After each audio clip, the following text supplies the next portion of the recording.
Soni's journey to Olympic stardom started in her native New Jersey, where she began swimming aged 10.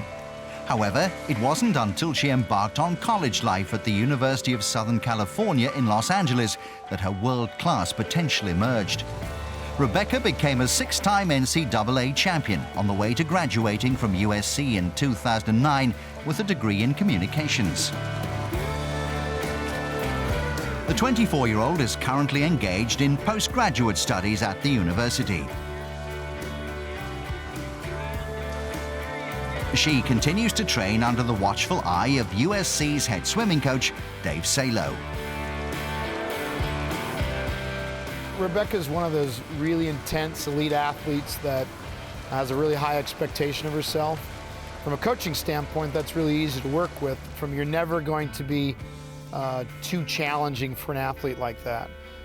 She's quietly maneuvering to be the best in the world, but it's not one of those verbose type approaches that she takes. And we've developed over the last 5 years of time a strong relationship to determine what works best for her. Standing 1.73 meters tall and weighing in at 64 kilos, Soni doesn't have the imposing build that many modern-day swimmers possess. However, she more than makes up for that with an uncanny ability to focus when it matters.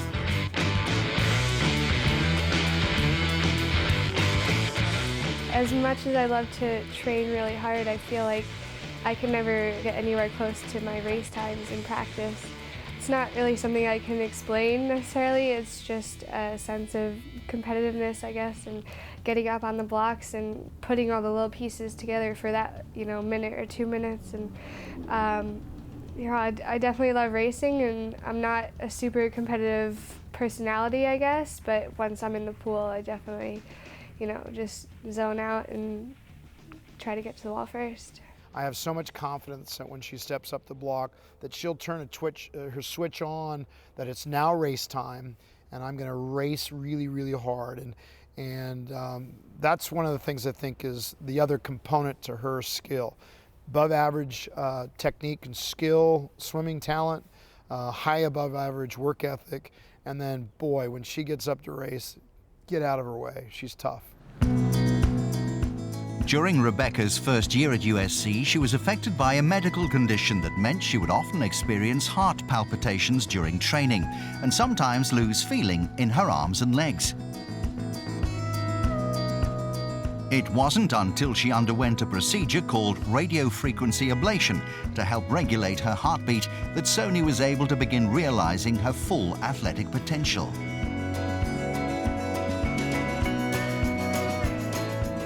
I really was just so frustrated. I thought about transferring, I thought about moving, I thought about quitting. So just sticking with it was really hard, but I'm so glad that I did it and getting over that.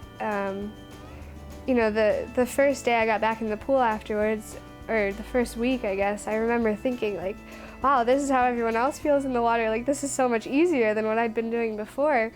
My heart rate is just like staying down. It was amazing. So I really, even though it took a while to get back into it, it was like sort of a new level of strength that I suddenly had that was, what everyone else had the whole time. Rebecca's parents are of Hungarian and Romanian descent and emigrated to the United States during the 1980s. Although she's rarely had the opportunity to visit her relatives in Eastern Europe, Soni's Olympic success had the welcome effect of bringing her extended family closer together. Thanks, Rev. So welcome. Looks good. I didn't appreciate it as much when I was younger, but now I'm really proud of where I come from and the culture I grew up in. My parents came over right before we were born, so I spoke Hungarian before I spoke English, and the food, the language, everything was all Hungarian, and it's really a part of me, so I'm really glad that I got to experience it.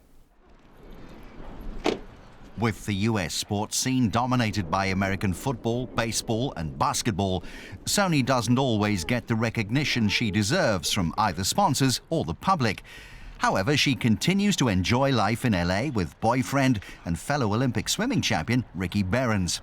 And not forgetting Cody, who Rebecca adopted from an animal rescue centre several months ago.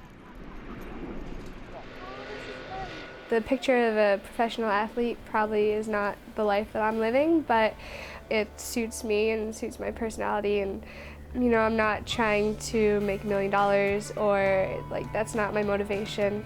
And I still, you know, get to do my life the way I want it, and I think that's really beneficial to my swimming. It does get frustrating at times. It is a little difficult. Swimming is not the #1 sport in the U.S. and some days it would be nice if it was. Some days it's perfect the way it is. But in the end, it's just such a great opportunity to be able to do what I love and, you know, put off the real world, if you will, and just wake up every morning and go swim. And, you know, I'm just gonna ride it as long as I can, because it's really a great life experience.